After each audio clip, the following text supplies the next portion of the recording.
নমস্কার বন্ধুরা, আপনাদের অনুভূতির স্পর্শে ছোঁয়া দিয়ে যাওয়া আপনাদের অত্যন্ত ভালোবাসার ইউটিউব ঠিকানা অডিও স্টোরি বাড়ির পর্দায় আপনাদের সবাইকে আরও একবার বুক ভরা ভালোবাসা, আন্তরিক অভিনন্দন আর এক আকাশ শুভেচ্ছা জানাচ্ছি। প্রতিটি পর্বের মতো আজকেও এই বিশেষ এবং চরম নাটকীয় পর্বরে পুরো গল্প জুড়ে আপনাদের একাকিত্বের সঙ্গী হতে হাজির হয়েছি আমি এবং আপনাদের গল্পের প্রিয় বন্ধু মিস্টার অলোকেশ সরকার। বন্ধুরা, বিগত ৬ নম্বর পর্বে তনুর জীবনের ঝড় আর ঋষিরাজ মুখার্জির সেই অহংকারের দেওয়াল আমাদের এই উপন্যাসকে এমন এক মোড়ে এনে দাঁড় করিয়েছে, যেখানে দাঁড়িয়ে প্রতিটি শ্রোতার হৃদয়ে এখন শুধুই একটাই প্রশ্ন: এরপর কি হতে চলেছে?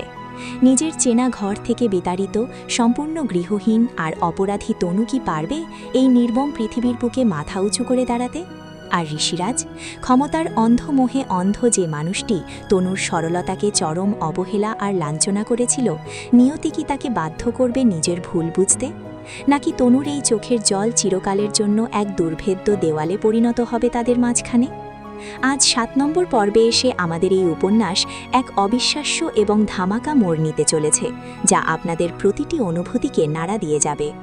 বন্ধুরা, তনু আর ঋষির এই ভালোবাসার সফরকে আপনারা যেভাবে নিজেদের মনের মণিকোঠায় জায়গা দিয়েছেন, তার জন্য আপনাদের ধন্যবাদ জানালেও কম মনে হয়। তবে চ্যানেলের মেকার বা ক্রিয়েটর হিসেবে আপনাদের কাছে ছোট্ট একটি আবদার রয়েই যায়। আপনাদের প্রতিটি লাইক, প্রতিটি মূল্যবান কমেন্ট আর একটি মাত্র সাবস্ক্রিপশন আমাদের মতো গল্পকারদের জন্য কতটা বড় অনুপ্রেরণা, তা আপনারা ভালো করেই জানেন। আপনাদের একটুখানি ভালোবাসাই কিন্তু রাত জেগে স্ক্রিপ্ট লেখা আর ঘন্টার পর ঘন্টা ভয়েস দেওয়ার এই অক্লান্ত পরিশ্রমকে সার্থক করে তোলে। তাই গল্পের গভীরে হারিয়ে যাওয়ার আগেই এখনই ভিডিওটিতে একটি লাইক দিয়ে দিন। আর যারা আজকে আমাদের এই অডিও স্টোরি বাড়ি পরিবারে একদম নতুন এসেছেন, তারা এখনই চ্যানেলটি সাবস্ক্রাইব করে পাশে থাকা বেল আইকনটি অল করে রাখুন, যাতে এর পরবর্তী অর্থাৎ ধামাকা ৮ নম্বর পর্বটি ইউটিউবের পর্দায় সবার আগে উপভোগ করতে পারেন। আর হ্যাঁ, গল্প শেষে তনুর ভাগ্য নিয়ে আপনার মনের ভাবনাটি কমেন্ট বক্সে লিখে জানাতে কিন্তু একদম ভুলবেন না। তাহলে আর একটি মুহূর্ত অপেক্ষা নয়, বুক ভরা অনুভূতি আর টানটান উত্তেজনা নিয়ে চলুন সরাসরি প্রবেশ করা যাক আজকের বিশেষ আয়োজনে। শুনতে থাকুন ভালোবাসার ছোঁয়া পর্ব ৭।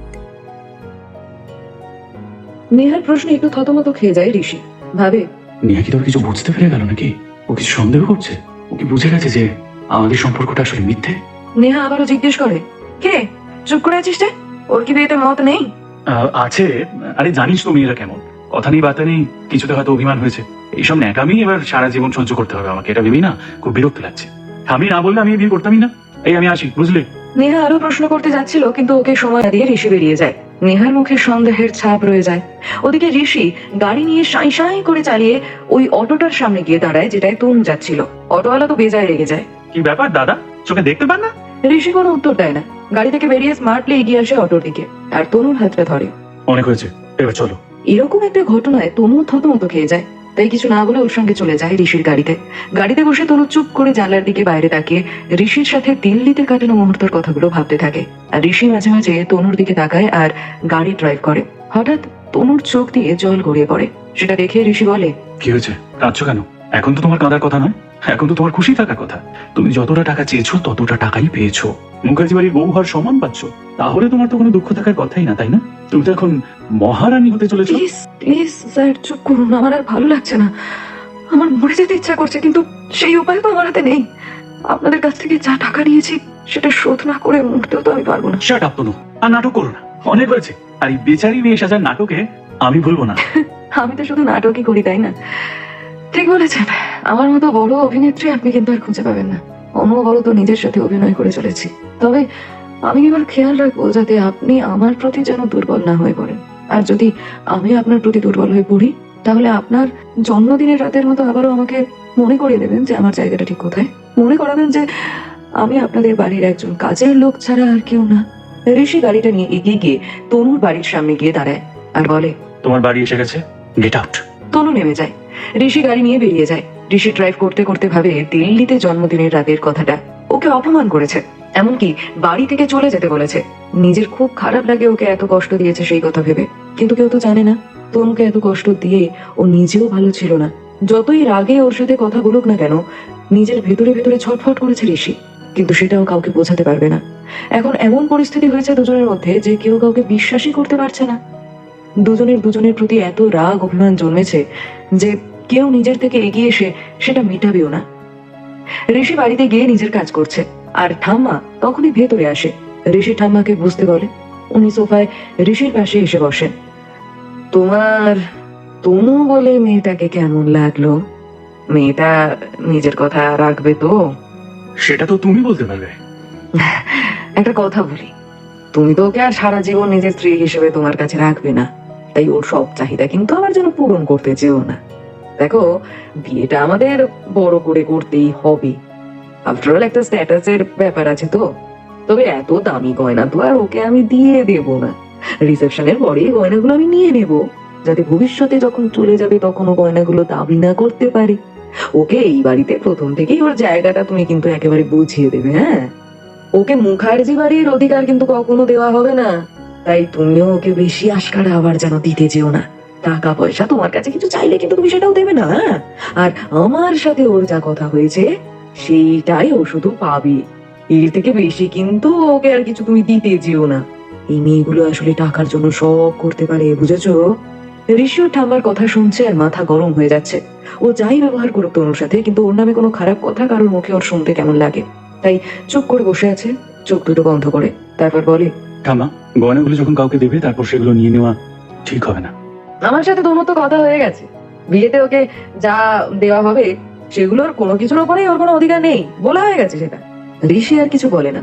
ঠাম্মা আরো কিছুক্ষণ কথা বলে চলে যায়। 7 দিন কেটে যায়। আজ তনুর এঙ্গেজমেন্টের অনুষ্ঠান মুখার্জি বাড়িতেই হবে। বিকেল 5টার সময় মুখার্জি বাড়ি থেকে গাড়ি আসবে ওদের নিতে। ওখানে গিয়ে ওরা রেডি হবে। বিনয়বাবু এখন আগের থেকে অনেকটা ভালো আছে, তাই ওনাকে নিয়ে যাবে। সকাল থেকে শিবানী দেবী একটু জোগাড় করে নিয়েছে। ওই বাড়ির সবার জন্য সামান্য কিছু উপহার, মিষ্টি। তনু না করেছিল করতে, কিন্তু শিবানী দেবী শোনেননি। ওনার নিজেকে বড্ড ছোট লাগছে। পুরো বিয়ের খরচ ওরা দিচ্ছে। বিনয়বাবু মেয়ের জন্য কিছু করতে পারছেন না, তাই মনটাও ভালো না। মেয়ের বিয়ে নিয়ে অনেক স্বপ্ন দেখেছিল, কিন্তু আজ কিছুই পূর্ণ হলো না। মুখার্জি বাড়িকে সাজানো হয়েছে। ঋষি লাঞ্চের পরে ল্যাপটপে নিজের কাজ করে চলেছে। তখনই ওর পিসির ছেলে রক্তিম আসে ওর ঘরে। নক না করে ঘরে ঢুকে ঋষির পাশে এসে সোফায় বসে পড়ে। ঋষি ওকে দেখে বিরক্ত হয়ে যায়, কিন্তু কিছু বলে না। ব্রো, আমি তো ভাবতে পারছি না তুমি বিয়ে করতে রাজি হয়েছো, তাও আবার দিদুনের চয়েস করা মেয়েকে। আমি তো ভেবেছিলাম যে মেয়েটা তোমাকে বাঁচালো সেই মেয়েটাকে তুমি বিয়ে করলে। তুমি সেই মেয়েটার মন ভেঙে দিলে। আমার মেয়েটাকে দেখার খুব ইচ্ছা ছিল। তুমি কি কিছু কাজের কথা বলবে, নাকি এইসব বলে আমার সময় নষ্ট করবে? আরে চিল ব্রো, তোমার বিয়ে হতে চলেছে, কি কাজ কাজ করছো? আচ্ছা, তুমি তো অন্য মেয়েকে বিয়ে করছো, তাহলে আমাকে ওই মেয়েটার সাথে একটু সেটিং করিয়ে দাও না। যে তোমার প্রাণটা বাঁচিয়েছিল, হ্যাঁ ওই ওই মেয়েটাই। ওর মতো বিয়ে যদি আমি পাই না, তাহলে তো আমি যত্ন করে নিজের কাছে রেখে দেবো, কখনো আমার কাছ থেকে দূরে যেতে দেবো না তোমার মতো। ঋষি এবার রেগে গিয়ে চিৎকার করে ওঠে, রক্তিম, গেট আউট, বেরিয়ে যাও আমার ঘর থেকে। আরে আরে, রেগে যাচ্ছ কেন? আজকাল ভালো কথা বলার যোগ নেই দেখছি। ওকে ফাইন, যাচ্ছি। রক্তিম হাসতে হাসতে বেরিয়ে যায়। ঋষি ল্যাপটপ বন্ধ করে বসে পড়ে। বিকেল 5টার সময় তনু ওই বাড়িতে চলে যায়। ওর ফ্যামিলি পরে যাবে, ওকে পার্লারের লোকেরা রেডি করবে, তাই ওকে আগে যেতে হয়। তনু একদম পছন্দ করে না সাজতে, কিন্তু মল্লিকা দেবীর ওপরে কিছু বলতেও পারবে না। বাড়ির সামনে গিয়েও দাঁড়ায়। মল্লিকা দেবী আর নেহা এসে তনুকে ভিতরে নিয়ে যায়। তারপর নেহাকে বলে মল্লিকা দেবী, নেহা, ওকে তোমার ঘরে নিয়ে যাও, আর পার্লারের মেয়েরা ওকে ওখানেই সাজাবে, বুঝেছো? নেহা তনুকে ওপরে নিয়ে যায়। নেহার ঘরের দুটো ঘর পরে কোনার ঘরটা ঋষির। নেহা নিজের ঘরের সামনে গিয়ে ঋষির ঘরটা দেখিয়ে দেয়। ওই যে ওটা, ওটা দাদার ঘর, যাবি? না, তার আর কোনো দরকার নেই, এখনো পার্লারের লোক আসেনি, তুই একটু দাদার সঙ্গে দেখা করে আয়। আরে না না, দরকার নেই। উফ, লজ্জা কেন পাচ্ছিস, জামা না। এই বলে টানতে টানতে নিয়ে যায় ঋষির রুমে। ঋষির রুমে গিয়ে দেখে ঋষি শুয়ে আছে। মেজাজটা বিগড়ে গিয়েছিল, তাই একটু শুয়েছিল। ওদের দেখে ঋষি উঠে বসে খাটে হেলান দেয়। নেহা বলে, তুই না দাদা সত্যি একেবারে আনরোম্যান্টিক রে। বিয়ের আগে কোথায় ওবো বউয়ের সঙ্গে দেখা করবি, একটু রোম্যান্স করবি, তা না, দুজন দুদিকে মুখ করে বসে রয়েছিস। তনু, তোর কি হয়েছে বলতো? সবসময় যে মেয়েটা হাসি খুশি থাকে, বক বক করে মাথা খেয়ে ফেলে, সেই মেয়েটা হঠাৎ করে চুপ করে গেলি কেন রে? কি জানে বাবা। যাকে, তোরা কথা বল, আমি পার্লারের মেয়েরা আসলে তোকে নিয়ে যাবো, বুঝেছিস? নেহা দরজা লক করে চলে যায়। তনু কিছু বলতে গেলে আর শোনে না। তনু চুপ করে দাঁড়িয়ে থাকে। ঋষি ওর মাথা থেকে পা পর্যন্ত দেখে নেয়, তারপর বলে, এদিকে এসো। তনু ধীর পায়ে গিয়ে খাটের সামনে গিয়ে দাঁড়ায়। বলুন। তুমি একা এসেছো? হ্যাঁ, আমার বাড়ির লোক পরে আসবে। আমার তোমার সাথে কিছু কথা আছে। বলুন। তুমি একা একা কোথাও বেরোবে না। কেন? আমি যেটা বলছি সেটা শুনবে। আমার তো অনেক কাজ থাকে বাইরে, সবসময় কাকে নিয়ে বেরোবো? বিয়ের আগে এই 7 দিন তোমার কি এমন কাজ থাকবে? ঠিক আছে, আমি একজন লোককে তোমার বাড়িতে পাঠিয়ে দেবো, সেই সব কাজ করবে। এইসবের দরকার নেই। দেখুন, আপনার ঠাম্মা জানতে পারলে আবার আমার উপরে রাগারাগি করবে। আমি না আর কোনো অশান্তি নিতে পারছি না। আমার লাইফে এমনিতে অনেক প্রবলেম, তাই নতুন করে আর কোনো সমস্যার সৃষ্টি হোক সেটা আমি চাই না। ঋষি আর কিছু বলে না। ও বুঝতে পারে এভাবে তনু মোটেই মানবে না, ওকে অন্য কিছু ভাবতে হবে। তারপর নেহা এসে ওকে নিয়ে যায়। পার্লারের লোকেরা ওকে সাজাতে বসায়। আজকে ও একটা হোয়াইট অ্যান্ড পিঙ্ক কালারের ওপরে লেহেঙ্গা পরবে, সাথে ডায়মন্ডের জুয়েলারি। মিনিট 10 পরে ঋষি এসে দরজা নক করলে নেহা দরজাটা খুলে দেয়। ঋষি ভেতরে এসে পার্লারের মেয়েদের বলে, ওকে ভারী মেকআপ করবেন না, খুব হালকা মেকআপ করবেন।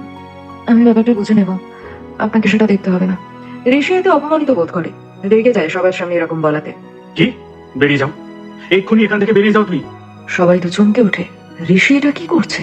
প্রিয় শ্রোতা বন্ধুরা, আপনাদের জন্যেই মিস্টার অলোকেশ সরকার প্রতিনিয়ত এই সুন্দর সুন্দর গল্পগুলো নিয়ে আসেন। আপনাদের প্রতিটি লাইক আর কমেন্ট আমাদের অনেক অনুপ্রেরণা দেয়। তাই গল্পটি ভালো লাগলে এখনই একটি লাইক দিয়ে দিন আর কমেন্টে জানান আপনার অনুভূতি। চলুন এবার ফেরা যাক গল্পের বাকি অংশে। ঋষি এভাবে বেরিয়ে যেতে বলায় সত্যি সত্যি উঠে দাঁড়ায় তনু। বলে, বেশ, আমি এক্ষুনি এখান থেকে চলে যাব। বলে রেগে চলে যেতে গেলে মল্লিকা দেবী আসেন। কি ব্যাপার, এখনো রেডি হয়নি কেন? তনু বলতে চায় কিছু, কিন্তু তার আগেই ঋষি নিজের রাগ সামলে বলে, আমি কিছু কথা বলতে এসেছিলাম, তাই আর কি। নাও, এবার তোমরা সাজাও, আমি চলে যাচ্ছি। আরে বাবা, লোকজন আসতে শুরু করবে এক্ষুনি, তাড়াতাড়ি করো তোমরা। বলে তিনি চলে যেতে ঋষি দাঁতে দাঁত চেপে ধীরে ধীরে বলে, একদম ওভার স্মার্ট সাজবে না। টাকা যখন নিয়েছো তখন তোমার কাজ কমপ্লিট করে তবেই যাবে। তাই 3টে বছর তোমায় এখানেই বন্দি থাকতে হবে, মাইন্ড ইট। বলে সে চলে যায়। তনু চুপ করে যায়, চোখে জল। ও ভাবে, আমার কপালে এরকম একটা বিয়ে লিখলে ঠাকুর, আমি কি অন্যায় করেছিলাম?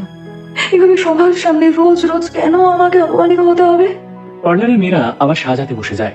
ওদের পাউডার পাফ তনুর চোখের জলে ভিজে ওঠে। মেকআপে সেই চোখের জলের বাদ মানানো হয়। ওর আশেপাশে যারা ছিল তারাও অস্বস্তিতে পড়ে যায়। এইটা নাকি প্রেমের বিয়ে? কোথায়, তেমন তো মনে হচ্ছে না। নেহা নিজেও বেশ ঘাবড়ে যায়, তবে ও নিজের দাদা ভাইয়ের মেজাজের ব্যাপারে জানে, তাই আর বেশি কিছু ভাবে না। রাত 8টা বাজে। গোটা বাড়ি আলোতে সেজে উঠেছে। সমস্ত গেস্টরা চলে এসেছে।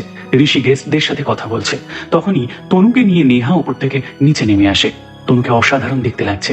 সবাই মুগ্ধ হয়ে ওর দিকে তাকিয়ে। এমনকি ঋষিও। তনুর স্কিন টোনের সাথে লেহেঙ্গাটা দারুণ মানিয়েছে। হালকা সাজে একদম টানা কাটা পরীর মতন লাগছে তনুকে। তনুর বাড়ির সবাইও এসে গেছে। আজ তনুকে মুখার্জি বাড়ির হবু বৌমা রূপে দেখে তনুর বাড়ির সবার চোখে জল চলে এসেছে। শিবানী দেবী, বিনয়বাবু সবাই ইমোশনাল। অন্যদিকে মল্লিকা দেবী মাইক নিয়ে বলে, আজ আমার জন্য খুবই আনন্দের একটা দিন। আজ আমার একমাত্র নাতি ঋষিরাজের এঙ্গেজমেন্ট হতে চলেছে তনুষ্কার সাথে। আমি আজকে খুব খুশি, খুব।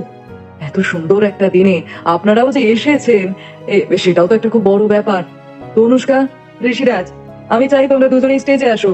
এসে তোমরা একে অপরকে আংটিটা পরিয়ে দাও। ঋষি আর তনু স্টেজে আসে। নেহা একটা সুন্দর ফুল দিয়ে সাজানো ট্রেতে দুটো আংটি নিয়ে আসে। ঋষি প্রথমে আংটি পরিয়ে দেয়, তারপর তনু ঋষিকে আংটি পরিয়ে দেয়। সবাই হাততালি দেয়। সবাই ওদের কংগ্রাচুলেশনস জানায়। ওখানে রক্তিম আসে আর তনুকে বলে, হ্যালো বৌদি, আমি হলাম তোমার একমাত্র দেওর রক্তিম। ঋষি তোমাকে পরিচয় করিয়ে দিল না, তাই আমি নিজেই পরিচয় করতে চলে আসলাম। ঋষিরাজ বিরক্ত হলো। তনু, ও রক্তিম আমার পিসির ছেলে। রক্তিম হাত বাড়ায় হ্যান্ডশেক করার জন্য, কিন্তু তনু হাত জোর করে নমস্কার করে। ঋষি ঠোঁটের কোণে হাসি ফুটে ওঠে আর রক্তিমিতে রেগে যায় আর ওখান থেকে চলে যায়। ঋষি তনুকে বলে, এই ছেলেটা থেকে সবসময় দূরে থাকবে, খুব একটা ভালো না। তনু কিছু বললই না। এটা দেখে ঋষি বেশ রেগে যায়। একটা কথা বললে উত্তর দিতে হয় সেটাও জানো না? এতটুকু ম্যানার্স নেই তোমার? তনু তাও কিছু বলে না। তাই রেগে ঋষি ওখান থেকে চলে যায়। তনুর বাবার ওষুধ খাওয়ার সময় হয়েছে, তাই শিবানী দেবী মল্লিকা দেবীর কাছ থেকে যাওয়ার অনুমতি চায়। বিনয়বাবু তো এসব রিচ খাবার খাবেন না, তাই বাড়িতে গিয়ে উনি খেয়ে ওষুধ খাবেন। তনুকেও সঙ্গে নিয়ে যেতে চায়, কিন্তু মল্লিকা দেবী বলেন, সে কি, এখনো তো পার্টি শেষ হয়নি। তনু তো এখন যেতে পারবে না। আপনাদেরকে নামে আমাদের ড্রাইভার পৌঁছে দেবে। তনুকে পরে গাড়ি করে আমি পাঠিয়ে দেবো। আচ্ছা ঠিক আছে দিদি, তাই হোক। ওরা তনুর সাথে দেখা করে চলে যায়। এর মধ্যে ফটোগ্রাফার এসে তনু আর ঋষিকে কিছু পোজ দিতে বলে। এই সুযোগে ওরা দুজনে একটু কাছাকাছি আসে। তনুর গায়ের মিষ্টি গন্ধে ঋষির পাগল পাগল লাগে। ওরা ক্লোজ হয়ে ছবি তোলে, কিন্তু তনু তাও যেন একটু দূরে দূরেই থাকে। ধীরে ধীরে পার্টি শেষ হলে তনুরা খেতে বসে। ঋষি আর তনু একসাথে খেতে বসে। পাশাপাশি বসানো হয় নতুন কাপল বলে। তনু তেমন কিছুই খায় না, একটু মিষ্টি শুধু মুখে দেয়। ওর এই ভারী লেহেঙ্গা গয়না পরে খেতে ভালো লাগছে না। এর মধ্যে নেহা বলে, তোর কষ্ট হচ্ছে তাই না রে? আচ্ছা বেশ, চিন্তা করিস না, আমি তোর জামা দাদা ভাইয়ের রুমে রেখে এসেছি, তুই দাদা ভাইয়ের রুমে চেঞ্জ করে নিস, কেমন? সরি বাট আমি আজ ভীষণ টায়ার্ড রে, আমি ঘুমোতে যাচ্ছি, টাটা বাই, গুড নাইট। এই বলে নেহা চলে যায়। মল্লিকা দেবী তখন এসে বলেন, ঋষি, তুই তনুকে একটু পৌঁছে দিয়ে আসিস তো, এত রাতে মেয়েটাকে একা পাঠানো তো ঠিক হবে না। আমি যাই, ঘুমোতে যাচ্ছি বাবা। ঋষি সম্মতি জানায়। ও নিজে তনুকে ঘরে নিয়ে যায়। ঋষি দরজা লক করে এসে বলে, যাও ফ্রেশ হয়ে নাও। তনু আয়নার সামনে দাঁড়িয়ে গলার হাতটা খোলার চেষ্টা করে, কিন্তু পারে না। ঋষি ওর কাছে আসে, ওর কাঁধে হাত রাখে, ধীরে ধীরে ওর হাতে হাত রেখে ইশারা করে যে ও খুলে দিচ্ছে। তনু চোখ বন্ধ করে নেয়। এ এক অন্যরকম অনুভূতি। প্রথমে ঋষি ওর হাতটা খোলে, তারপর কানের দুল, তারপর আর কিছু না বলে ঋষির চোখের দিকে না তাকিয়ে তনু বাথরুমে ঢুকে যায়, চেঞ্জ করতে যায়। তখনই কেউ নক করে। তনু তাড়াতাড়ি বাথরুমে ঢুকে যায়। ঋষি দরজা খুলে দেখে রক্তিম। ওকে দেখে মাথাটা যায় গরম হয়ে। তুই এখানে কি করছিস? তুই কি করছিস? বৌদির এখন চেঞ্জ হয়নি, অনেক তো রাত হলো, ব্যস্ত ছিলি নাকি তোরা? বলে খ্যাক খ্যাক করে হাসতে শুরু করে। ঋষির বেশ বিরক্ত লাগে, তাও নিজেকে সামলে রাখে। তোর বৌদিও অসময়ে গেছে, আর তোকে এত ভাবতে হবে না ওকে নিয়ে, তুই এখন যা। ব্রো, তুমি এত রেগে যাও কেন বলো তো? চিল, আমি তো একটু লেগ পুল করছিলাম। বলে রক্তিম চলে যায়। তার কিছুক্ষণ পরে তনু ওয়াশরুম থেকে বেরিয়ে আসে।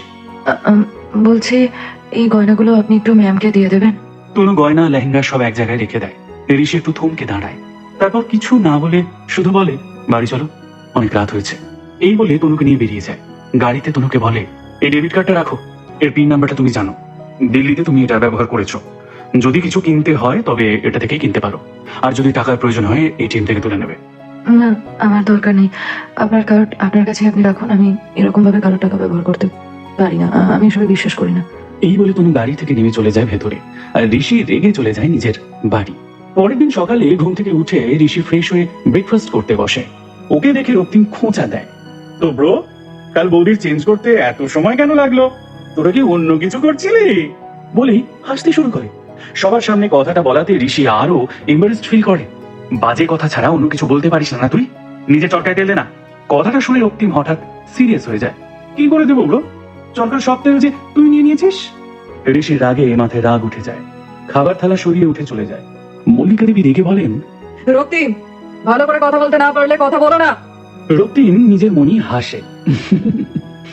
এই বিয়ের পেছনে নিশ্চয়ই কোনো রহস্য আছে, আর এই রহস্য আমি বের করেই ছাড়বো। প্রিয় শ্রোতা বন্ধুরা, আপনাদের জন্যেই মিস্টার অলোকেশ সরকার প্রতিনিয়ত এই সুন্দর সুন্দর গল্পগুলো নিয়ে আসেন। আপনাদের প্রতিটি লাইক আর কমেন্ট আমাদের অনেক অনুপ্রেরণা দেয়। তাই গল্পটি ভালো লাগলে এখনই একটি লাইক দিয়ে দিন আর কমেন্টে জানান আপনার অনুভূতি। চলুন এবার ফেরা যাক গল্পের বাকি অংশে। পরদিন বাড়ির দরজায় বেল বাজতেই তনু দরজা খুলে রক্তিমকে দেখতে পায়। এই অসময়ে রক্তিমকে দেখে তনু একটু অবাক হয়ে যায়। আপনি এখানে? রক্তিম কিছু না বলে এক দৃষ্টিতে তনুর দিকে তাকিয়ে থাকে, যেন চোখ দিয়ে তনুকে গিলে খেয়ে নেবে। চোখে যেন এক অদ্ভুত লালসা, পা থেকে মাথা পর্যন্ত বার কয়েক দেখে। রক্তিম একটা বাঁকা হাসি হাসে, তারপর বলে, ইয়েস মাই ডিয়ার বৌদি, তোমার সাথে একটু গল্প করতে চলে এলাম। I hope you don't mind, right? ভিতরে আসতে বলবে না?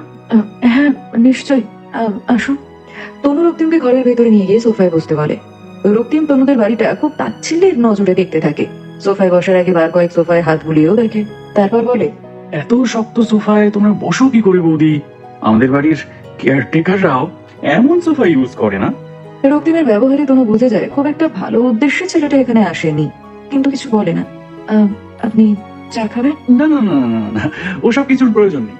আমি জাস্ট তোমার সাথে একটু গল্প করতে এসেছি, এক্ষুনি বেরিয়ে যাবো। আচ্ছা একটা কথা বলবে, দাদা ভাইয়ের সাথে তোমার প্রেমটা ঠিক কতদিনের? দেখুন, আপনি বিষয়টা যেমন ভাবে ভাবছেন তেমন কিন্তু নয়। আপনার দাদা আমার অফিসের বস, ব্যাস ওইটুকুই। সেটাই তো ভাবছি, হঠাৎ ঠাকুমা তোমাকে দাদা ভাইয়ের বউ করতে রাজি হয়ে গেল। আর আমার দাদা ভাই দ্য গ্রেট ঋষিরাজ মুখার্জি সুবোধ বালকের মতো বিয়ের পিড়িতে বসতে চাইলো। হ্যাঁ, বিষয়টা না ঠিক আমার হজম হচ্ছে না। তার মানে বিষয়টা প্রেমের থেকে একটু বেশি কিছু। এর আগে তো কোনো মেয়েই দাদার জীবনে বিশেষ দেখেনি, কিন্তু তুমি সোজা একেবারে বউ হয়ে যাচ্ছ। Something fishy. If you don't mind, may I ask you something? কি জানতে চান বলুন। আচ্ছা, কোনোভাবে দাদা ভাই তোমার সাথে একটা এমন কিছু করেনি তো যার জন্য এই বিয়েটা করতে তুমি বাধ্য হচ্ছ? আই মিন টু সে, তোমার আর দাদা ভাইয়ের মাঝে কোনো দুর্বল মুহূর্ত? রক্তিম বাবু, রক্তিমের কথায় বাধা দেয় তনু। রক্তিম বাবু, আপনি ভুল ভাবছেন। স্যারের ঠাকুমা এই বিয়েটার সম্বন্ধন নিজে নিয়ে এসেছেন। ওনার আমাকে খুব পছন্দ হয়েছে, তাই উনি ওনার নাতির সাথে আমার বিয়েটা দিতে চান। আর এটাই সত্যি, এর বাইরে কোনো গল্প নেই। ওকে ওকে ওকে ওকে মাই ডিয়ার বৌদি, হার্ট করে ফেললাম মনে হচ্ছে তোমাকে। বাই দ্য ওয়ে, তোমার হাতে এই কাটা দাগগুলো কিসে? রক্তিমের প্রশ্নে তনু একটু ঘাবড়ে যায়, তারপর নিজেকে সামলে নেয়। ও কিছু কিছু না, কিছুদিন আগে আসলে বাথরুমে পড়ে গিয়েছিলাম, তাই একটু কেটে চলে গেছে। রক্তিম বাবু, যদি কিছু মনে না করেন, আমাকে আসলে একটু কাজে বসতে হবে। তাড়িয়ে দিচ্ছ বৌদি?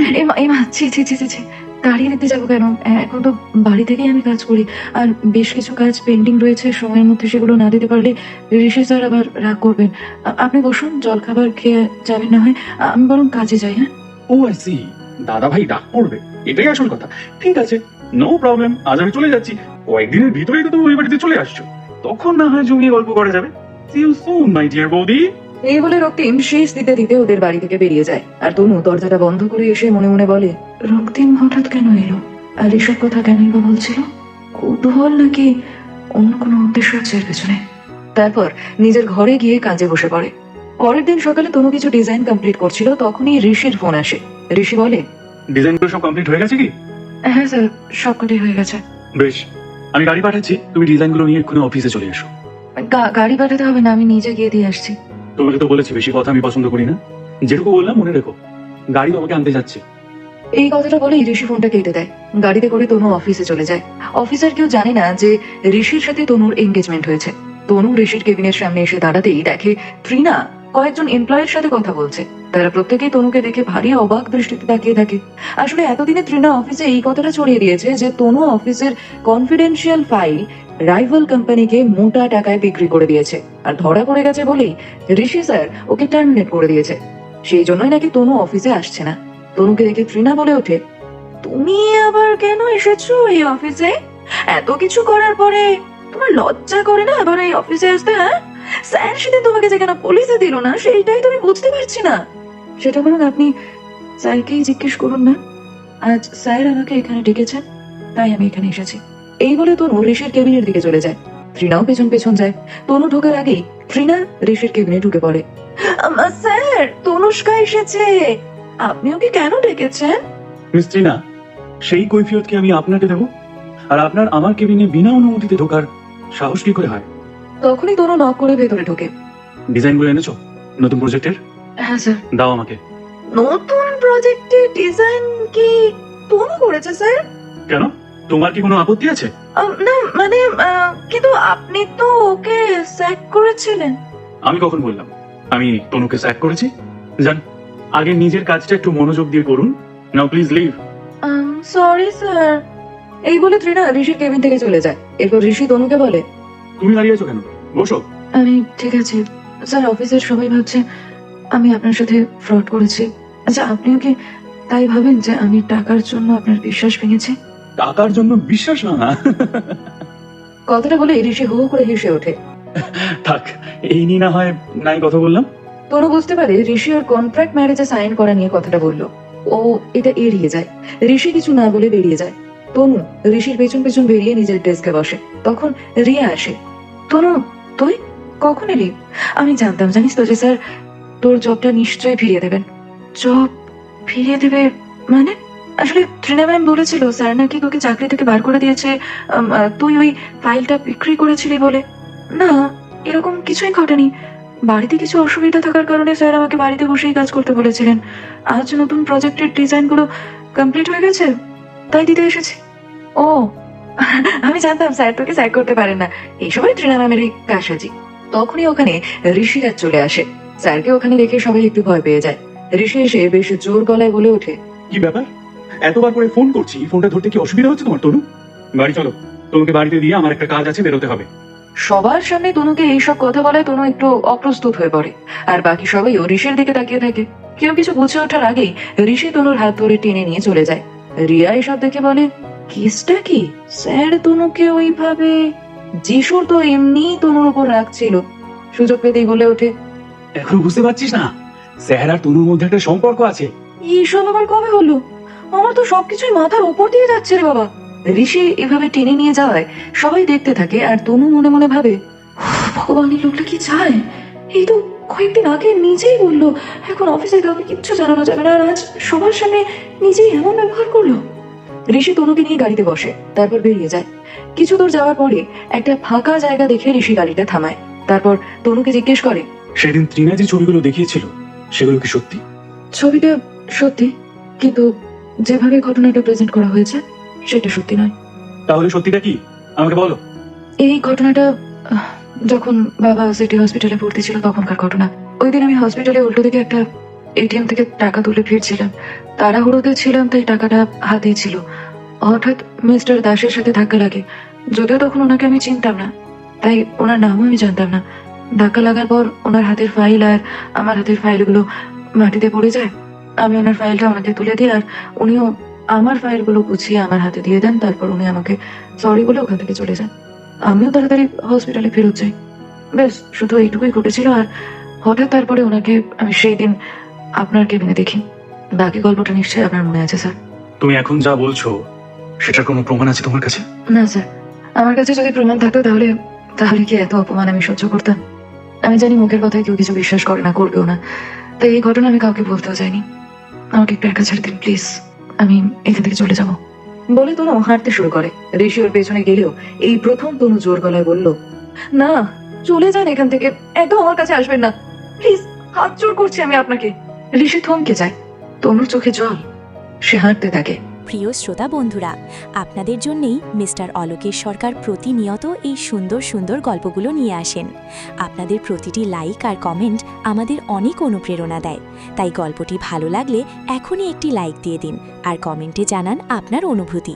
চলুন এবার ফেরা যাক গল্পের বাকি অংশে। পরের দিন মল্লিকা দেবী তনুদের বাড়ি ফোন করে জানায় যে মুখার্জি বাড়িতে বিয়ে উপলক্ষে সঙ্গীতার মেহেন্দির আয়োজন করা হয়েছে। তাই শিবানী দেবীরা যেন অবশ্যই সপরিবারে সন্ধেবেলা ঋষিদের বাড়ি চলে যায়। আজকের অনুষ্ঠানে বাড়ির কোনো লোক নেই, যারা আছেন তারা সবাই মল্লিকা দেবীর আত্মীয় স্বজন। তনু আজ একটা সবুজ রঙের শাড়ি পরেছে, চুলগুলো খোলা, হালকা মেকআপ ও কপালে ছোট একটা লাল টিপে অপূর্ব সুন্দর দেখতে লাগছে। সবাই তনুকে স্টেজে নিয়ে গিয়ে বসায়। তনুর পাশে নেহা এসে বসে। শুভ আর অনু চুপ করে শিবানী দেবীর পাশে বসে থাকে। এমন সময় ঋষি একটা ব্লু কালারের শার্ট ও জিন্স পরে দোতলা থেকে নিচে নেমে আসে। দেখতে একেবারে রাজপুত্রের মতো লাগছে। ও এসে মল্লিকা দেবীর পাশে বসে। ততক্ষণে মেহেন্দি শুরু হয়ে গেছে। যে মহিলা মেহেন্দি পড়াচ্ছেন তিনি তনুকে জিজ্ঞেস করলেন, হাতে কি নাম লেখা হবে? তনু চুপ থাকায় নেহা পাশ থেকে বলে দিল, ঋষি, ও তো আমার দাদা ভাইয়ের বউ হতে চলেছে, তাই দাদা ভাইয়ের নামে লিখবে।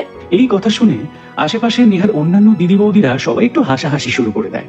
নেহার মাস্তুতো বৌদি প্রিয়া বলে ওঠে, জানো তো, যার মেহেন্দির রং যত গাঢ় হয়, কথায় বলে তার বর নাকি তাকে ততই ভালোবাসে। দেখা যাক তোমার মেহেন্দির রং ঠিক কতটা গাঢ় হয়।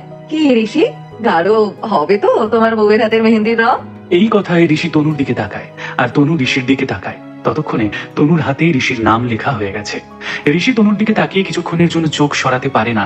তখনই হঠাৎ রক্তিম বলে ওঠে, ব্রত ভালোবাসাতে বিশ্বাস করে না, তাহলে বউকে ভালোবাসবে কি করে? ঋষির কথাটা শুনে খুব বিরক্ত প্রকাশ করে। সেটা নিয়ে তোকে ভাবতে হবে না, বিয়ে তো আমি করছি, বউটা আমার, তুই বরং তোর নিজের কথা ভাব। সীমা দেবী নিজের ছেলে রক্তিমকে বলে, তুই চুপ কর না বাবা, এসবের মধ্যে তোর থাকা দরকারটা কি? রক্তিম চুপ করে যায়, হাসে নিজের মনেই। ততক্ষণে গান বাজনা শুরু হয়ে গেছে। নেহা মেহেন্দি পরে স্টেজে গিয়ে দাঁড়িয়েছে নাচ করবে বলে। এক এক করে সবাই নাচের অনুষ্ঠানে অংশগ্রহণ করছে।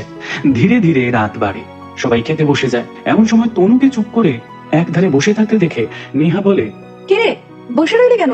তুই খাবি না? আমার তো হাতে মেহেন্দি আছে, কি করে খাবো বুঝতে পারছি না তো। তাতে কি হয়েছে? দাঁড়া, আমি দাদা ভাইকে বলছি, ও তোকে খাইয়ে দেবে। আরে না প্লিজ, ডাকিস না প্লিজ, নেহা, না না। কিন্তু নেহা ততক্ষণে চলে গেছে। ঋষির দিকে তাকিয়ে বলে, দাদা ভাই, তুই তো এখন খেতে বসবি, কোনো ওর খাবারটাও তাহলে একসাথে নিয়ে নে, দুজনে একই প্লেট থেকে না হয় খেয়ে নিবি। ও বেচারা নিজের হাতে তো খেতে পারবে না, সেই জন্যই তো বসে আছে। আর তাছাড়া জানিস তো, এক থালা থেকে খাবার খেলে ভালোবাসা বাড়ে। খুব পেকে গেছিস তাই না? চুপচাপ নিজের খাবার খা। এমন সময় মল্লিকা দেবী বলেন, নেহা, তুমি জানো না তোমার দাদা ঋষি কখনো কারণ এটাও খায় না? ডিসগাস্টিং। এক কাজ করো ঋষি, তুমি কাউকে বলো তনুকে খাইয়ে দিতে। দেখো অনেক তো কাজের লোক আছে আশেপাশে। এই বলে মল্লিকা দেবী উঠে চলে যান। তনু মনে মনে বলে, কাজের লোক খাওয়াবে? বাহ, এটাই তাহলে আমার প্রাপ্য, এটাই আমার সম্মান এই বাড়িতে। ভালোই। এদিকে ঋষি কোনো কথা না বলে উঠে গিয়ে একটা প্লেটে দুজনেরই খাবার একসাথে নিয়ে আসে। ও নিজে থাকতে তনু কাজের লোকের হাতে খাবে? তারপর তনুর পাশে বসে ওর মুখে এক টুকরো লুচি দিয়ে দেয়। নাও খেয়ে নাও, এতক্ষণ খালি পেটে কেউ থাকে? খাবার মুখে নিয়ে তনু ঋষির দিকে তাকিয়ে থাকে, চোখ ছলছল করছে। ঋষি চোখের জল দেখে বলে, কি হয়েছে, কাঁদছো কেন আবার? তনু আস্তে আস্তে বলে, আজ কতদিন পর আপনি আবার আমাকে খাইয়ে দিচ্ছেন। দিল্লির দিনগুলোর কথা খুব মনে পড়ছে। এখন আর ওসব ভাবতে হবে না, চুপচাপ খেয়ে নাও। না, আর খাবো না। এই বলে ঋষি ওর গালে একবার খাবার দেয়, একবার নিজেও খায়। তনু এবার একটু জোরেই বলে, আমি তো বললাম আমি খাবো না, কেন জোর করছেন? তনুর গলার আওয়াজে মল্লিকা দেবী এগিয়ে আসেন। তনু ঋষির সাথে ওভাবে কথা বলছে দেখে উনি ধমক দেন, এই মেয়ে, এটা কিভাবে কথা বলছো তুমি ঋষির সাথে? হ্যাঁ, তোমার এত বড় স্পর্ধা কি করে হলো যে আমার দাদু ভাইকে তুমি মেজাজ দেখাচ্ছ? এই সমস্ত বেয়াদবি কিন্তু আমি বরদাস্ত করবো না বলে দিচ্ছি। ঋষি তোমাকে খাওয়াতে এসেছে, এটাই তো অনেক বড় একটা কথা। শোনো, আশেপাশে না লোকজন আছে তাই, হ্যাঁ, নাহলে তোমার মতো মেয়েকে ও ঘুরেও দেখতো না। তাই নিজের সীমাটা তুমি ভুলে যাও না। তনু মাথা নিচু করে বসে থাকে, তারপর ঋষিকে বলে, সরি স্যার, আপনাকে এভাবে বলাটা আমার ভুল হয়ে গেছে, আমাকে ক্ষমা করে দেবেন। তবে আমি আর সত্যিই খেতে পারবো না। এবার আপনি খেয়ে নিন। উঠে যাও ঋষি, কোনো প্রয়োজন নেই ওকে খাওয়ানোর। ঋষি ওখান থেকে উঠে যায়। বিষয়টা ওর খারাপ লাগলেও মুখ ফুটে কিছুই বলে না। একধারে খাবার প্লেটে রেখে নিজেও না খেয়ে চলে যায়। শিবানী দেবী, কাল ভোরবেলার মধ্যে আপনারা কিন্তু ভাড়া বাড়িতে চলে যাবেন। হ্যাঁ, ওখানে বিয়ের সমস্ত ব্যবস্থা করা হয়ে আছে। কিছু লোকও থাকবে আপনাদের হাতে হাতে কাজ করার জন্য। আপনারা আপনাদের নিয়ম মেনে বিয়ের কাজ শুরু করে দেবেন না হয়।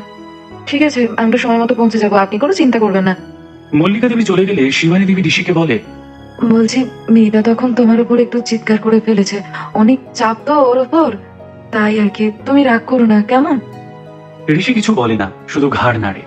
এদিকে রাত হয়ে যাচ্ছে দেখে তনু কিছুটা বিরক্ত হয়েই ওর মাকে ডাকতে আসে। কি ব্যাপার মা, বাড়ি যাবে না? বোন তো এবার ঘুমিয়ে পড়বে, কতটা রাত হয়ে গেছে দেখেছো? হ্যাঁ হ্যাঁ, এক্ষুনি যাচ্ছি। তুই তুই যাওয়ার আগে ঋষির সাথে একটু কথা বলে যা। আমার কারোর সাথে কোনো কথা বলার দরকার নেই, তুমি বাড়ি চলো। এই বলে তনু ওর মাকে নিয়ে চলে যায়। তনুরা বেরিয়ে গেলে ঋষি ঘরের দরজা বন্ধ করে ল্যাপটপ খুলে বসে, কিন্তু বারবার তনুর অশ্রুমাখা চোখ দুটো ওর মনে পড়ে যায়। কিছুতেই কাজে মন বসাতে পারে না। শেষে ঘরের আলো নিভিয়ে শুতে চলে যায়। পরের দিন সকালে বাড়ির সমস্ত কাজ সেরে বেশ কিছু জিনিসপত্র গুছিয়ে দুপুর নাগাদ শিবানী দেবীরা ভাড়া বাড়িতে এসে পৌঁছয়। সুন্দর সাজানো গোছানো, এটা দেখেই বোঝা যাচ্ছে কত ভাড়া হতে পারে এই বাড়ির। তবে এই বাড়িটা ভাড়া নেওয়ার ক্ষমতা কোনোদিনও তনুদের হবে না। এমন সময় তনুর জেঠিমা বলেন, মুখার্জি বাড়িতে তনুর বিয়ে হচ্ছে ভালো কথা, কিন্তু ওনারা যে কেন তোদের ঘর থেকে মেয়ে নিচ্ছে এটা তো আমি ঠিক বুঝতে পারছি না। ওকে তো দেখতেও তো ভালো না। হ্যাঁ, তা আমার মেয়ে সুন্দরী, ওর সাথে বিয়ে হলে না হয় তাও মানতাম। শিবানীর বিরক্ত লাগে কিন্তু কিচ্ছু বলে না। এমন সময় দরজায় কেউ ডাকছে শুনে শিবানী দেবী উঠে এসে দেখেন ঋষি দাঁড়িয়ে আছে। আরে ঋষি, তুমি এসো এসো, ভেতরে এসো। ঋষি ভেতরে আসতে শিবানী দেবী সবার সাথে ওর পরিচয় করিয়ে দেয়। আন্টি, তনুকে একটু ডেকে দেবেন, আমার একটু দরকার ছিল। শিবানী দেবী তনুকে ডাকতে গেলে তনু হাতে একটা ফাইল নিয়ে আসে। তোমার ডিজাইনগুলো কমপ্লিট হয়ে গেছে? হ্যাঁ, এই নিন ফাইল। ঠিক আছে, আমি এখন আসছি আন্টি। বলছি এক্ষুনি চলে যাবে? একটু চা খেয়ে যাও। না আন্টি, আজ হবে না, কাল থেকে তো আর বেরোতে পারবো না, তাই পেন্ডিং কাজগুলো আজকে সেরে ফেলতে হবে। আমি আসি। এই বলে ঋষি বেরিয়ে যায় আর তনু নিজের ঘরে চলে যায়। রাতের খাওয়া দাওয়ার পর তনুর বাবা বিনয়বাবু তনুর সাথে দেখা করতে ওর ঘরে যায়। দরজা খোলা আছে দেখে ভিতরে গিয়ে তনুর পাশে দাঁড়ায়। এই কি বাবা, তুমি এত রাতে জেগে আছো যে? ঘুমোনি কেন? ওষুধ খেয়েছো? হ্যাঁ রে মা, ওষুধ খেয়েছি, এমনি ঘুম আসছে না। কাল তোর বিয়ে, তুই জানিস তোর মা আর আমার তোর বিয়ে নিয়ে কত স্বপ্ন ছিল। তোর বিয়েটা তোর মা দেখে যেতে পারলো না। আচ্ছা, তোকে একটা কথা বলবো মা? বলো না বাবা। তুই এই বিয়েতে খুশি তো? তুই মন থেকে এই বিয়েতে রাজি তো? বিনয়বাবুর কথা শুনে চুপ করে দাঁড়িয়ে থাকে তনু, মনে মনে ভাবে, আমি কি করে তোমাকে সত্যিটা বলবো বাবা? বললে কি তুমি আমাকে এই জাঁতাকল থেকে বের করে আনতে পারবে? তনু এগিয়ে গিয়ে ওর বাবাকে জড়িয়ে ধরে। বাবার কাঁধে মাথাটা রেখে তনু মনে মনে ভাবে, তোমার মতন তো কেউ ভালোবাসবে না বাবা। বিয়ের পর এই বাড়িটাতে কিভাবে অ্যাডজাস্ট করবো আমি? ভাবতে ভাবতে তনুর চোখে জল চলে আসে। সেই জলে বিনয়বাবুর গেঞ্জিটা ভিজে যায়। প্রিয় শ্রোতা বন্ধুরা, আপনাদের জন্যেই মিস্টার অলোকেশ সরকার প্রতিনিয়ত এই সুন্দর সুন্দর গল্পগুলো নিয়ে আসেন। আপনাদের প্রতিটি লাইক আর কমেন্ট আমাদের অনেক অনুপ্রেরণা দেয়। তাই গল্পটি ভালো লাগলে এখনই একটি লাইক দিয়ে দিন আর কমেন্টে জানান আপনার অনুভূতি। চলুন এবার ফেরা যাক গল্পের বাকি অংশে। বিনয়বাবুকে বিয়ের ব্যাপারে সত্যিটা বলে দেবে কিনা সেটাই ভাবে তনু, কিন্তু তারপরই থমকে যায়। ভাবে, পরিবারের জন্য তো তেমন কিছু করতে পারি না, আমি না হয় বরং এইটুকুই করি। তনুকে ভাবতে দেখে বিনয়বাবু বলে, কি রে, কিছু হয়েছে? চুপ করে আছিস কেন? বল না, তোর এই বিয়েতে মত আছে তো? এই দেখ, আমার জামাটাও ভিজে গেল তোর চোখের জলে। কি হয়েছে মা? তনু হেসে বাবার হাতে হাত রাখে। আমি খুব খুশি বাবা, তুমি এত ভেবো না। তবে তোমাদের ছেড়ে অন্য বাড়িতে যেতে হবে তো, তাই খারাপ লাগছে। যাক, তাহলে শান্তি। আর হ্যাঁ, এই বাড়িটা তোর নিজের বাড়ি, যখন ইচ্ছা চলে আসবি। বুঝলি বোকা মেয়ে, একদম কাঁদিস না। তনু ভাবে, যদি আমার সম্মান যায় যাক, অন্তত মা বাবা ভাই বোন ভালো থাকবে এই টাকাতে। আজ তনু আর ঋষির দুজনের আইবুড়ো ভাত, তাই দুই পরিবারই রান্না বান্নার ধুম লেগে গেছে। অন্যদিকে ঋষি সকালে উঠে অফিসে যাওয়ার জন্য রেডি, কিন্তু যেতে পারেনি ঠাম্মার জন্য। বেরোনোর সময় হঠাৎ মল্লিকা দেবী ঋষির ঘরে আসে। সেটা দেখে ঋষি বলে, স্বামী, তুমি এখন এখানে? ঋষি, তুই কোথায় যাচ্ছিস? কেন, অফিসে? আজ তো তুই বাইরে বেরোতে পারবি না। কেন ঠামি? কাল তোর বিয়ে, আজকে তোর আইবুড়ো ভাত। স্বামী, আমার তো একটা মিটিং আছে আজকে। তুমি আমাকে আগে বলতে পারতে, তাহলে আমি মিটিংটা রাখতাম না। তাহলে এখন কি তোমার আইবুড়ো ভাত ক্যান্সেল করে দেবো? না, সেটা করতে হবে না। আমি মিটিংটা শেষ করেই চলে আসবো। রাতে না হলে অনুষ্ঠানটা করো। সেটা করা যায়, কিন্তু একটা সমস্যা আছে। আবার কি সমস্যা? আমাদের বাড়ির নিয়ম, যতক্ষণ না তোমার আইবুড়ো ভাত হচ্ছে ততক্ষণ তনুও খেতে পারবে না। তা তোমার আইবুড়ো ভাত খাওয়া হলে আমি ওদেরকে ফোন করব, তারপর তনুকে ওরা আইবুড়ো ভাত খেতে দেবে আর কি। ঋষি তনু খেতে পারবে না এই কথাটা শুনে বলে বসলো, ঠিক আছে, আমি ভিডিও কলে মিটিং করে নিচ্ছি, তুমি আয়োজন করো। মল্লিকা দেবী খুশি হয়ে চলে গেলে ঋষি ল্যাপটপ নিয়ে বসে পড়ে কাজে। দুপুরে ঋষি একটা নীল জিন্স আর সাদা শার্ট পরে নিচে আসে। সেটা দেখে ঋষির পিসি বলে, ঋষি, আজকের দিনে একটা পাঞ্জাবি অন্তত পরতে পারতিস। আজ তো তোর আইবুড়ো ভাতের অনুষ্ঠান নাকি? পিসি, ওসব পাঞ্জাবি পড়তে আমার ভালো লাগে না। আমার যেটাতে কমফোর্ট সেটাই পড়েছি। তোমরা তাড়াতাড়ি তোমাদের অনুষ্ঠান করো, আমার কাজ আছে। আইবুড়ো ভাত খাবার পরে কিন্তু তুমি আজকে আর বেরোতে পারবে না। ঠিক আছে, ঠিক আছে ঠাম্মি, আমি আজ আর বেরোচ্ছি না। তারপর ঋষিকে একটা আসনে বসানো হয়। ক্যামেরাম্যানরা ফটো ভিডিও সব তুলতে ব্যস্ত। প্রথমে মল্লিকা দেবী আশীর্বাদ করেন, তারপর ওর বাবা অবিনাশ বাবু আশীর্বাদ করেন, তারপরে একে একে কাকা আশীর্বাদ করেন। কাকা আশীর্বাদ করে বলেন, আশীর্বাদ করি মাথাটা যেন একটু ঠান্ডা হয়। একটা মেয়েকে বিয়ে করে তার দায়িত্ব নিতে চলেছো, তার সাথে আমাদের মতো ব্যবহার করো না জানো। মেয়েটা নিজের পরিবার সবকিছু ছেড়ে তোমার কাছে আসছে, ভালোবাসতে না পারো, অসম্মান করো না। মল্লিকা দেবী বেশ বিরক্ত হয়ে বলে বসেন, তোমার জ্ঞান দেওয়া হয়ে গেলে উঠে এসো। মলয়বাবু নিজের মায়ের এই তীক্ষ্ণ কথা সহ্য করতে না পেরে নিজের ঘরে চলে যায়। তারপর কাকি পিসি সবাই মিলে আশীর্বাদ করে। ঋষি খাবার দেখে হাঁ হয়ে যায়। বাসমতি চালের ভাত, পোলাও মাছের মাথা দিয়ে, ডাল, আলু ভাজা, পটল ভাজা, কুমড়ো ভাজা, মাছ ভাজা, বেগুন ভাজা, ফুলকপির রসা, গলদা চিংড়ি, ইলিশ ভাপা, দই, কাতলা, মাটন, চাটনি, পাঁপড়, 5 রকমের মিষ্টি ইত্যাদি ইত্যাদি। উফ, একেবারে এলাহি ব্যাপার স্যাপার। এসব কি ঠাম্মি? তুমি জানো আমি তো খাই না। আজ এটুকু খেতে হবে দাদু ভাই। মনে হচ্ছে আজকে জীবনের শেষ খাবার খাচ্ছি। শেষ খাবারই তো দাদা ভাই, আজ ব্যাচেলার লাইফের শেষ দিন, তাই তো আইবুড়ো ভাত। কাল থেকে ম্যারিড লাইফ শুরু। এরপর তোকে তোর বউয়ের সাথে সবকিছু শেয়ার করতে হবে। তোর সবকিছুতেই তোর বউয়ের অধিকার। এখন থেকেই এই সমস্ত কিছু প্র্যাকটিস শুরু করে দে। নেহা, এসব কথা ওকে বলে কোনো লাভ নেই। ও নিজের ছাড়া কখনোই কারোটা বুঝবে না। ও ডিভোর্স হলো বলে। রক্তিমের কথা শুনে ওর মা একটা ধমক দেয়। এসব কি কথা রক্তিম? ডিভোর্স কেন হবে? ও যে ঘরের মেয়ে, ঋষি যতই অপমান করুক, ও এই ঐশ্বর্য ছেড়ে যাবে না চট করে। ঋষি আর এই কথাগুলো সহ্য করতে পারছে না। নিজের রাগটা কন্ট্রোল করে চুপচাপ খেয়ে উঠে পড়ে। ওদিকে মল্লিকা দেবী তনুর মাকে ফোন করে বলে দেয় তনুকে এবার আইবুড়ো ভাত খেতে দিতে। তনুর বাড়িতে তনুকে আজ একটা লাল রঙের জামদানি শাড়ি পরানো হয়েছে। কপালে একটা লাল টিপ পরে ছিমছাম সাজিয়ে ওকে আসনে বসানো হয়েছে। বাড়ির সবাই ওকে আশীর্বাদ করেন, ছবি তোলা হয়। তনু যা যা খেতে ভালোবাসে, ভাত, ডাল, 5 রকমের ভাজা, কাতলা মাছ আর চিকেন কষা, সবকিছু সাজিয়ে ওকে আজ খেতে দেওয়া হয়। মেয়েটা কিছুদিন ধরে ঠিক করে খাওয়া দাওয়া করছে না, তাই আজও ওর খাওয়ার প্রতি কোনো মন নেই। মনটা যার ক্ষত বিক্ষত হয়ে গেছে, তার এত খাবার দেখে কি করে খুশি আসে মনে? মা, আমি এত কিছু খেতে পারবো না, উঠে নাও, নষ্ট হবে। আজকে তুলতে নেই, একটু একটু করে সবকিছু খা। আর যেটা বাকি থাকবে তোর, সেটা ওই ছোট ভাই বোনেরা খেয়ে নেবে, ঠিক আছে? তনু একটু একটু করে খেয়ে উঠে পড়ে, ঘরে গিয়ে শুয়ে পড়ে। বারবার তনুর মনে হতে থাকে, না, ঋষি ওকে বিশ্বাস করে না, ভালোবাসে না। কি করে তাহলে 3টে বছর থাকবে ওরা একসঙ্গে? এখন তো কথায় কথায় অপমান করে, কথাও শোনায়। তাই মনে মনে বলে তনু, ঠাকুর, ঋষি ওর ঠাম্মির কথায় আমাকে বিয়ে করছে শুধুমাত্র সন্তানের জন্য, কিন্তু 3 বছর পর আমি কি করে ঋষি আর নিজের সন্তানকে ছেড়ে থাকবো? আমি জানি না মা হওয়ার অনুভূতি কেমন হয়, তবে সবাই বলে একজন মা কখনো সন্তানকে ছাড়তে পারে না। ভগবান, সত্যি যদি আমাকে আমার সন্তান স্বামীকে ছেড়ে চলে যেতে হয়, তাহলে আমাকে তোমার কাছে নিয়ে নিও ভগবান। সন্তান জন্ম দেওয়ার সময় যেন আমার মৃত্যু হয়, অন্তত আমার সন্তান এটা জানবে যে তার মা মারা গেছে। ওর মনে আমার প্রতি কোনো ঘৃণা তো তৈরি হবে না। এইসব ভাবতে ভাবতে কখন যে ঘুমিয়ে পড়ে তনু সেটাও নিজেই বুঝতে পারে না। সকাল হয়। আজ তনু আর ঋষির বিয়ে। সকাল থেকে বাড়ির সবাই খুব ব্যস্ত। ঋষির পিসি আর কাকি কাক ভরে উঠে ঋষিকে তুলে একটা ধুতি আর গেঞ্জি পরিয়ে দধি মঙ্গল করানোর জন্য নিয়ে যায়।